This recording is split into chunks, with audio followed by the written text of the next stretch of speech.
Shalom, Assalamualaikum warahmatullahi wabarakatuh.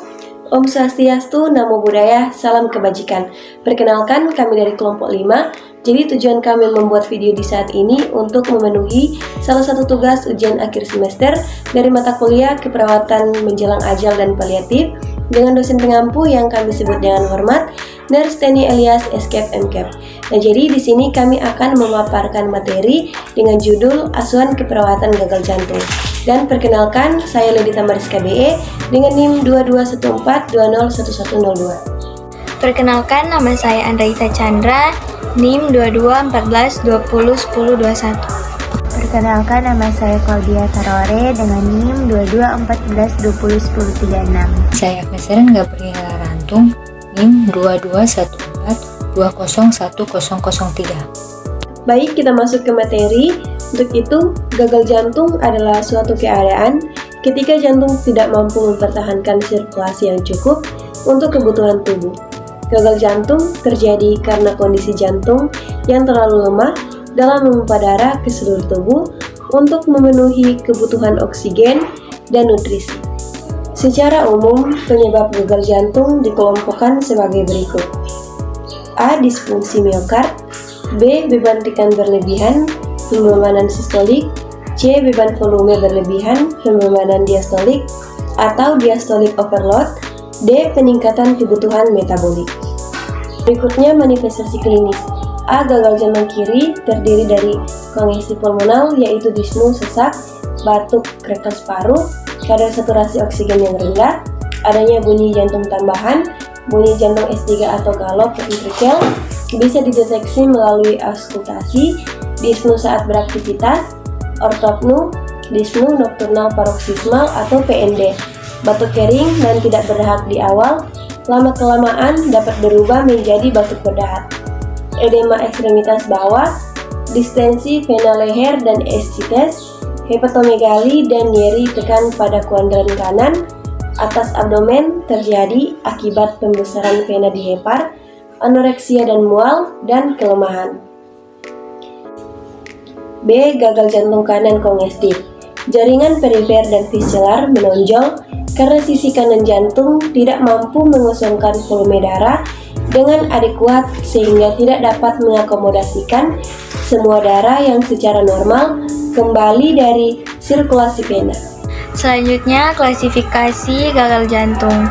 Kelas 1, tidak ada batasan aktivitas fisik yang biasa tidak menyebabkan dyspnea napas, palpitasi, atau keletihan berlebihan. Kelas 2, gangguan aktivitas ringan. Merasa nyaman ketika beristirahat tetapi aktivitas biasa menimbulkan keletihan dan palpitasi.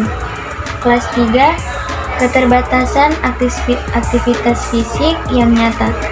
Merasa nyaman ketika beristirahat, tetapi aktivitas yang kurang dari biasa dapat menimbulkan gejala. Kelas 4, tidak dapat melakukan aktivitas fisik apapun tanpa merasa tidak nyaman.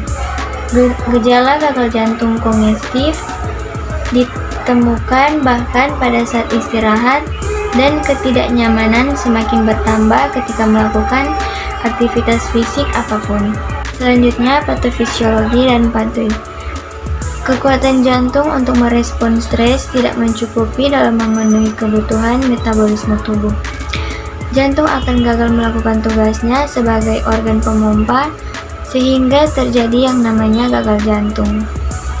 Sebagai respon terhadap gagal jantung, ada 3 mekanisme respon. Primer yaitu meningkatnya aktivitas adrenergik simpatis, meningkatnya beban awal akibat aktivitas neurohormon, dan hipertrofi ventrikel. Ketiga respon ini mencerminkan usaha untuk mempertahankan curah jantung. Selanjutnya, pemeriksaan penunjang. Pemeriksaan penunjang yang dapat dilakukan pada pasien dengan kasus gagal jantung kongestif diantaranya sebagai berikut: elektrokardiogram, uji stres, ekokardiografi, sasi jantung, radiografi dada, elektrolit, oksimetri nadi, analisa gas darah, blood ureum nitrogen, dan kreatinin. Selanjutnya, komplikasi.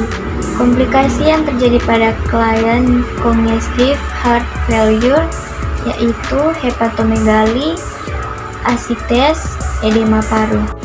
Selanjutnya, penata laksanaan. Penata laksanaan pada pasien dengan gagal jantung terbagi menjadi terapi farmakologis dan non-farmakologis. A. Terapi farmakologis. 1. Terapi digitalis. 2. Terapi diuretik. 3. Terapi nitran dan vasodilator. 4. Inotropik positif. B. Terapi non-farmakologis. 1. Diet rendah garam. 2. Membatasi cairan. 3. Mengurangi berat badan. 4. Menghindari alkohol. Dan 5. Mengurangi aktivitas fisik. Kita masuk pada asuhan keperawatan. A. Pengkajian. Yang pertama, identitas terdiri dari identitas pasien berupa nama, umur, tempat tanggal lahir, jenis kelamin, alamat pekerjaan, suku atau bangsa, agama, status perkawinan, tanggal masuk rumah sakit, nomor registrasi, dan diagnosa medik. Berikutnya, identitas penanggung jawab meliputi nama, umur, jenis kelamin, alamat pekerjaan, serta status hubungan dengan pasien.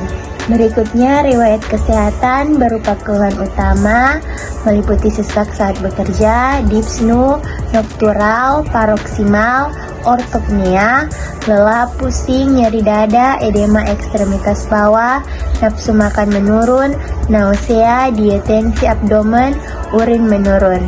Berikutnya, riwayat kesehatan sekarang, pengkajian yang mendukung keluhan utama dengan memberikan pertanyaan tentang kronologi keluhan utama. Berikutnya, riwayat kesehatan dahulu, riwayat kesehatan keluarga, apakah ada keluarga pasien yang menderita jantung dan penyakit keturunan lain seperti DM atau diabetes mellitus dan hipertensi. Berikutnya, pengkajian data. Yang pertama, aktivitas dan istirahat. Adanya kelelahan, insomnia, letargi, kurang istirahat, sakit dada, dyspnea pada saat istirahat atau saat beraktivitas. Yang kedua, sirkulasi, riwayat hipertensi, anemia, syok, septik, asites, disatritmia, fibrilasi trial, kontraksi ventrikel prematur, peningkatan GFP, cyanosis, pucat. Yang ketiga, respirasi, dyspnea pada saat istirahat, takipnea, riwayat penyakit paru. Yang keempat, pola makan dan cairan, hilang nafsu makan, mual dan muntah. Yang kelima, eliminasi, penurunan volume urin, urin yang pekat, nokturia, diare, atau konstipasi. Yang keenam, neurologi, pusing, penurunan kesadaran, disorientasi. Yang ketujuh, interaksi sosial, aktivitas sosial berkurang. Yang ke-8, rasa aman, perubahan status mental, gangguan pada kulit atau dermatitis. Berikutnya, pemeriksaan fisik terdiri dari head to toe examination. Yang pertama, kepala, bentuk kesimetrisan. Yang kedua, mata, konjungtiva anemis, iterik atau tidak. Yang ketiga, mulut, apakah ada tanda infeksi. Yang keempat, telinga, kotor atau tidak, ada serumen atau tidak, kesimetrisan. Yang kelima, muka, ekspresi pucat. Yang keenam, leher, apakah ada pembesaran kelenjar tiroid dan limfe. Yang ketujuh, dada, gerakan dada deformitas. Yang ke-8, abdomen, terdapat esites, hati teraba di bawah arkus kosta kanan.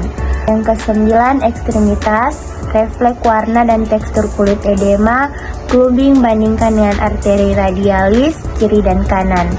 Yang ke-10, pemeriksaan khusus jantung. Berikutnya kita masuk dalam diagnosa keperawatan. Di sini diambil 3 diagnosa. Yang pertama, pola nafas tidak efektif.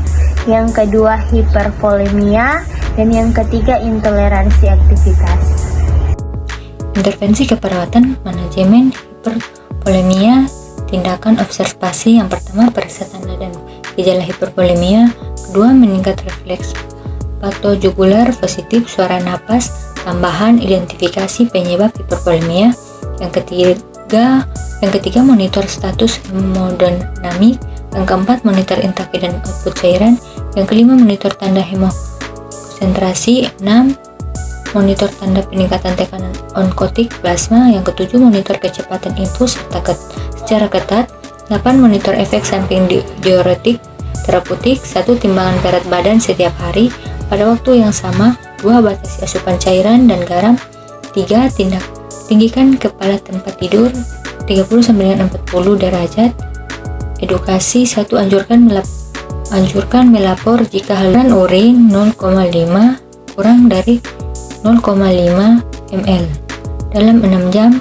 2. Anjurkan melapor jika berat badan bertambah dalam sehari. Anjurkan melapor jika berat badan bertambah lebih dari 1 kg dalam sehari. 3. Ajarkan cara mengukur dan mencatat asupan dan cairan. 4. Ajarkan cara membatasi cairan. Kolaborasi. 1. Kolaborasi pemberian diuretik. 2. Kolaborasi penggantian kehilangan kalium akibat diuretik. Rencana keperawatan. Diagnosa keperawatan hipovolemia berhubungan dengan 1. Gangguan mekanisme regulasi. 2. Kelebihan asupan cairan. 3. Kelebihan asupan natrium. 4. Gangguan aliran balik vena. 5. Efek agen farmakologis dan dibuktikan dengan data subjektif, ortopnea, dyspnea, dan paroxysmal nocturnal. Tujuan dan kriteria hasil keseimbangan cairan. Setelah dilakukan tindakan keperawatan selama kali 24 jam, maka diharapkan keseimbangan cairan meningkat dengan kriteria hasil. 1. Membran mukosa lembab meningkat. 2. Asupan makanan meningkat. 3. Edema menurun. 4. Dehidrasi menurun. 5. asites menurun. 6. Konfusi menurun. 7. Intake cairan membaik. 8. Output urin membaik. 9. Tekanan darah membaik. 10. Frekuensi nadi membaik. 11. Struktur kulit membaik. 12. Berat badan membaik. Nah teman-teman, sekian pemaparan materi dari kami tentang asuhan keperawatan gagal jantung. Semoga bisa bermanfaat bagi kita semua. Diucapkan terima kasih dan sampai jumpa. Selamat datang di Universitas Pembangunan Indonesia Manado yang terletak dekat dengan kawasan bisnis Bahu Mall Manado. Tempatnya di Kelurahan Bahu, lingkungan 3 Manado, sangat strategis di pusat kota Manado. Dibangun di atas lahan seluas 2,5 hektar, Universitas Pembangunan Indonesia Manado berdiri megah dengan ruangan 7 lantai, terdiri dari ruangan kelas, ruangan kantor, perpustakaan, laboratorium komputer, laboratorium keperawatan, pengadilan semu, dan laboratorium bahasa, kantin, serta rooftop di lantai atas. Universitas Pembangunan Indonesia Manado memiliki 6 fakultas dengan program studi, yaitu Fakultas Pertanian, Prodi Agribisnis, Fakultas Hukum, Prodi Hukum, Fakultas Teknik, Prodi Teknik Elektro dan Teknik Sipil, Fakultas Ilmu Sosial Ilmu Politik, Prodi Ilmu Politik, Fakultas Sastra, Prodi Sastra Inggris, Fakultas Keperawatan, Prodi Ilmu Keperawatan, dan Profesi Nurse.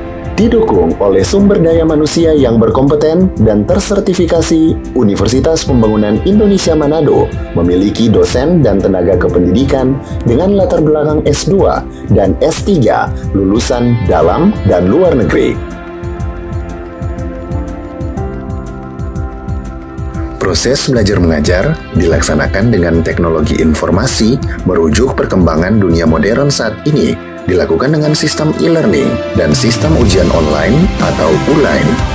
Hasil tracer student Universitas Pembangunan Indonesia Manado dan fakultas menyebutkan lulusan UNPI sudah tersebar di dalam dan luar negeri.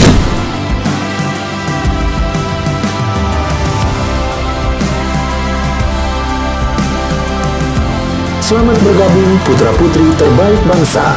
Kembangkan dirimu, raih cita-citamu setinggi bintang di langit. Kami siap menghasilkan generasi terbaik dan pemimpin di masa depan.